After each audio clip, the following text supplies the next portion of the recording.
Hello, everyone. This is Blair Space here. Sorry for the hold up on videos. You know, real life stuff.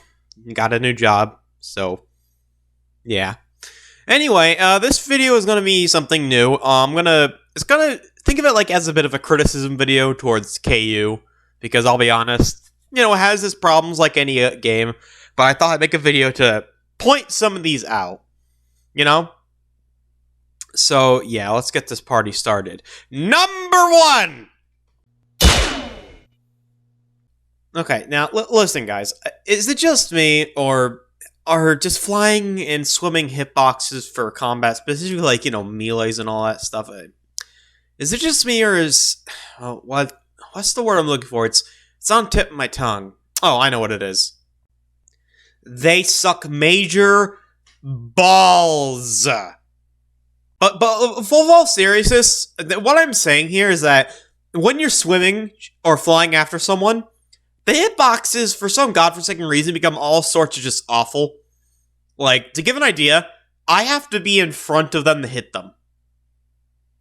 For example, I'm going to show you a clip in a moment, but to give an idea, even if you're inside someone, flying after them or swimming after them, most likely you're not going to hit them unless you go in the front of them. So, good luck with that when you're dealing with a runner. So, yeah, here, let me just show you a clip here. Let me show you. It's really freaking stupid. Here, let me show you.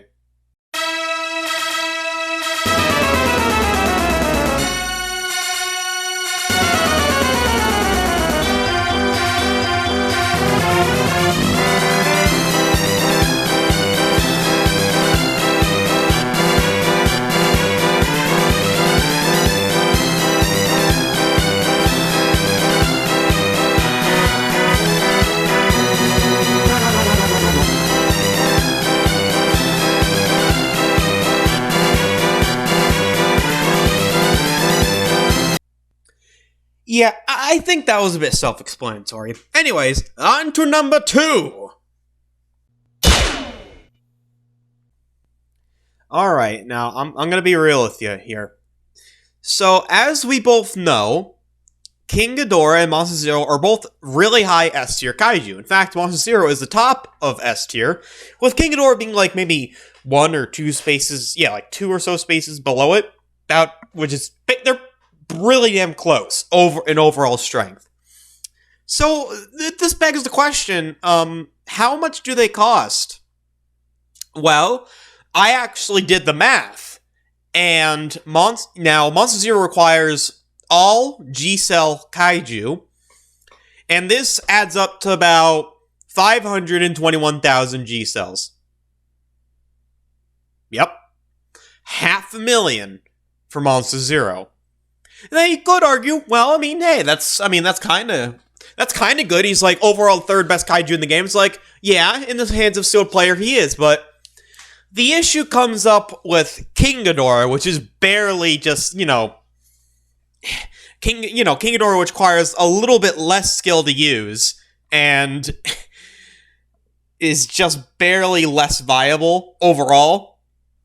And why, you may ask? Well, King Ghidorah costs 13,500 G-Cells.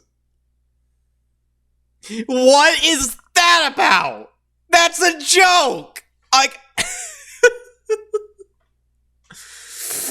I might be laughing, but let me tell you something. Whenever I bring this up, even to myself, I get angry. Don't get me wrong, King Ghidorah is cool, but holy crap.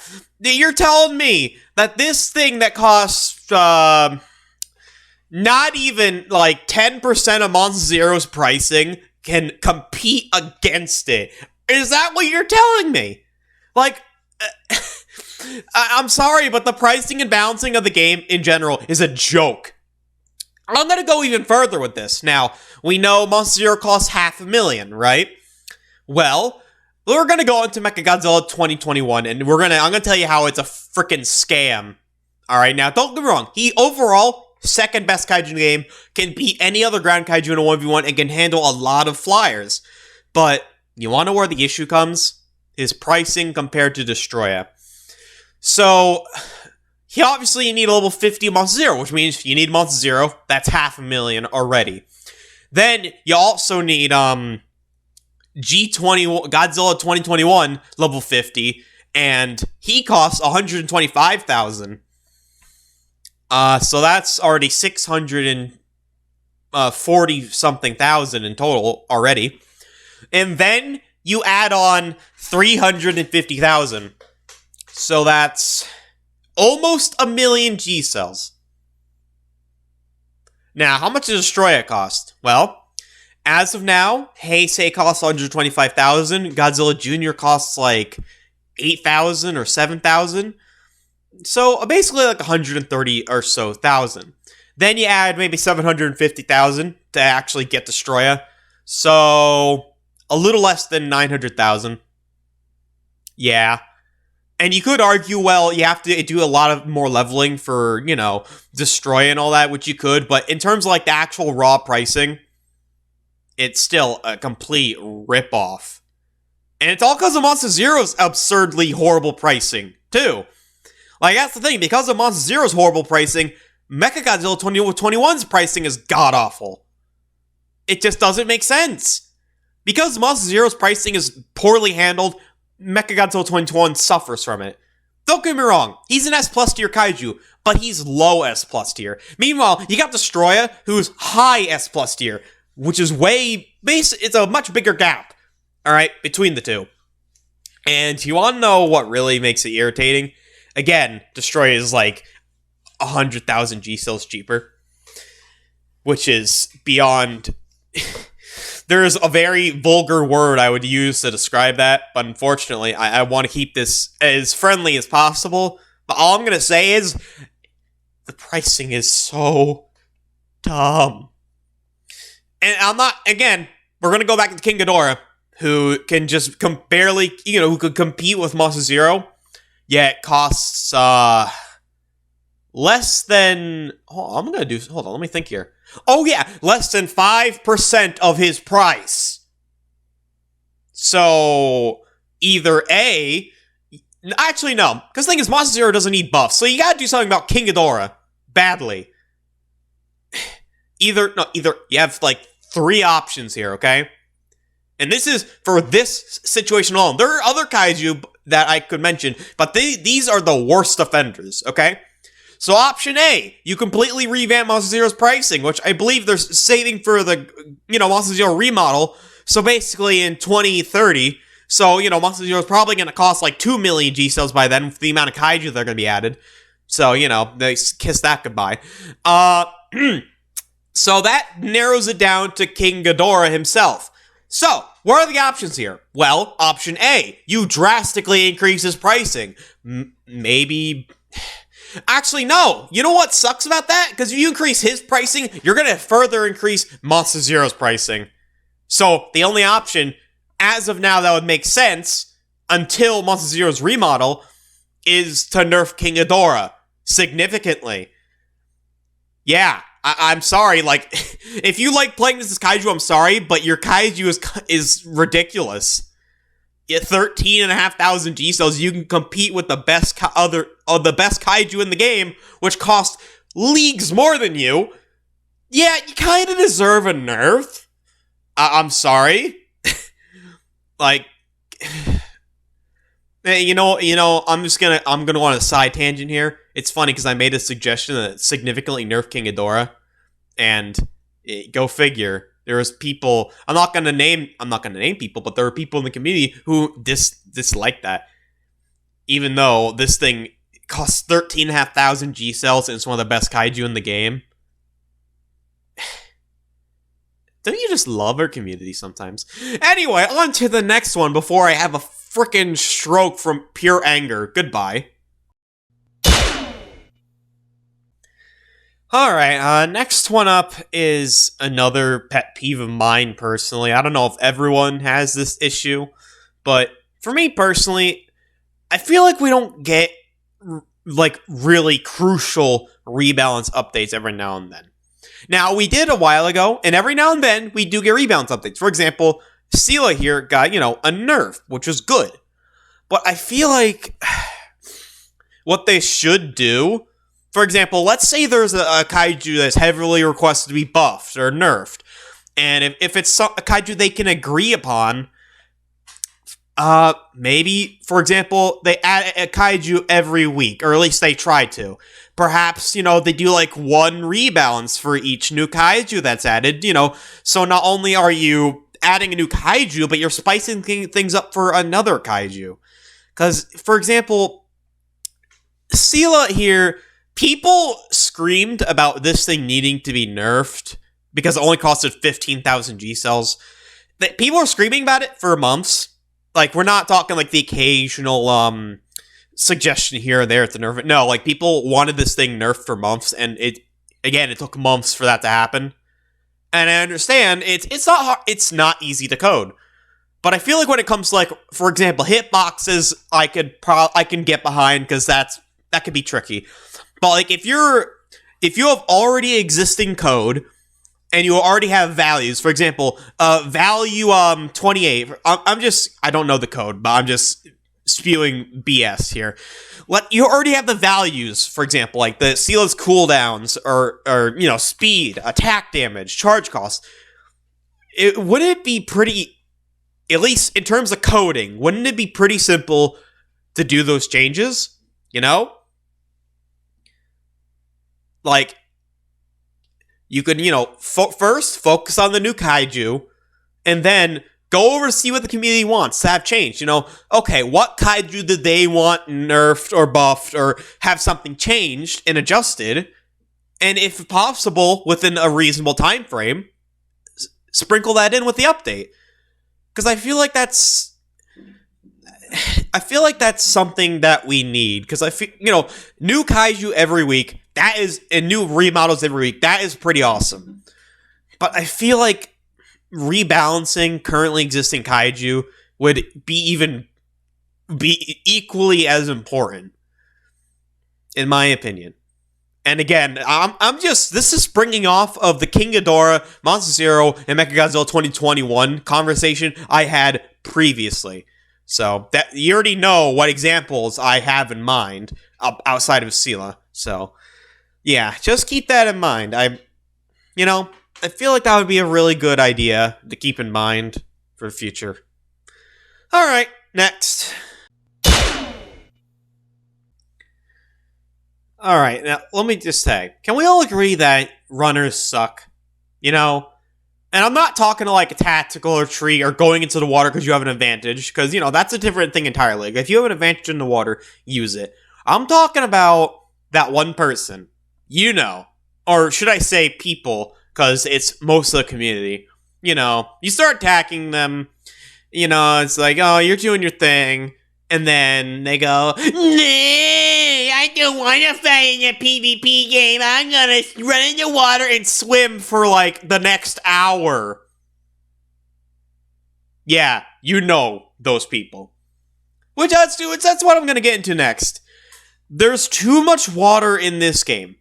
The map is too big. Not even being too big isn't the issue here. It's too empty. You have so much empty space, which with nothing being put used. The only interesting thing in the water is this. Hold on, I was right. This trench here, and the underwater cave that right over here. But you want to know what the issue is? No one ever gives a damn because there's nothing to do down here, and it's only used as a tactical spot for runners. Again, runners. Look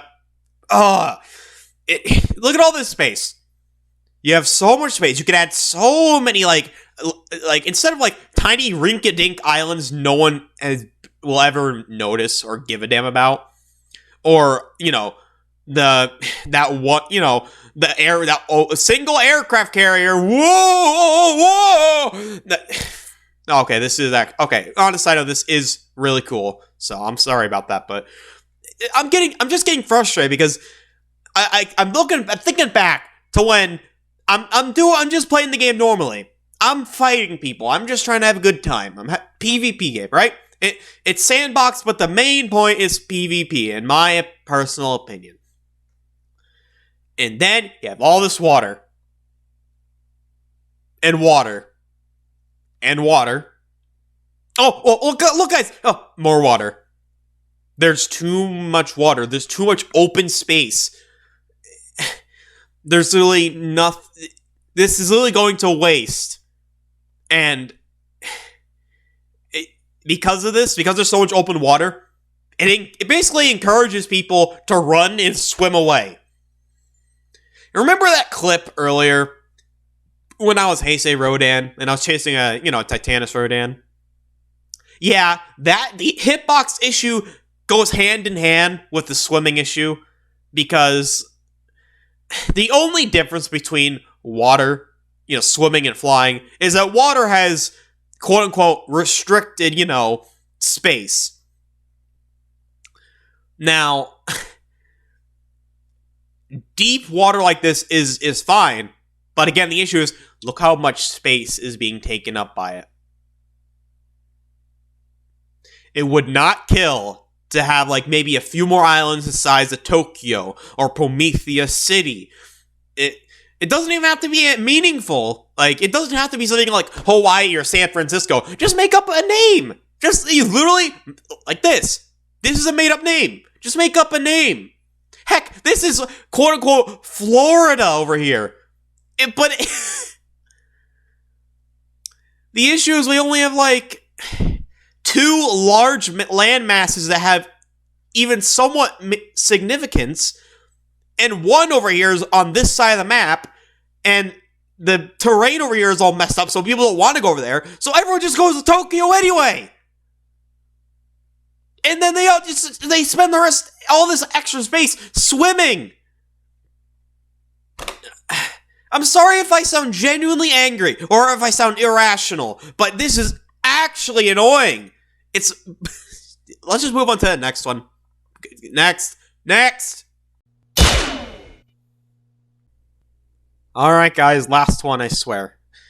I'm just gonna cut straight to the chase. Hold on, where even, here we go. Rules. No hostile teams larger than 3 or with destroy it. Seems legit. Hostile being hunted, other players down. No spamming the chat, no flaming. Pretty simple. Now, let's see where else we see the rules, just in case people don't read it when they join, or they just, skim over it, trying to see what's going on in the chat. Okay, update feed, that's pretty cool.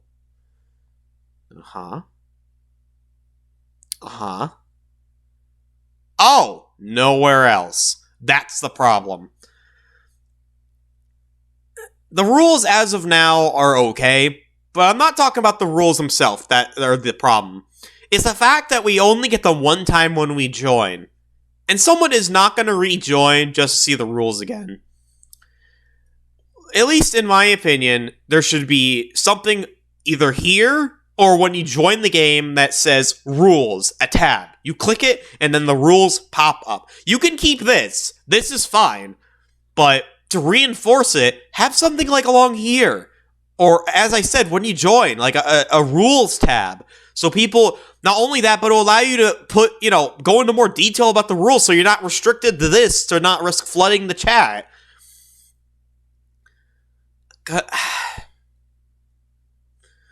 I don't know. I just feel like that's another issue because when you have that, people tend to just either not know the rules, misunderstand the rules because they don't properly take the time to read it because they don't have the time to read it because they want to play the game and they don't give a damn about what's in the feed. They want to either talk to people or see what's going on in, again, the feed. At least that's my personal pet peeve. I mean, there's not much else to say about that. I feel like it'd be a lot more effective if we had just a rules tab. You go allow you to go a lot further. This is not something that's mentioned often, but it's been mentioned a couple times for too long. That's my answer. Too long. So yeah. If you stayed for the entire video, thank you. I hope you enjoyed me ranting about a Roblox game. Anyway, goodbye.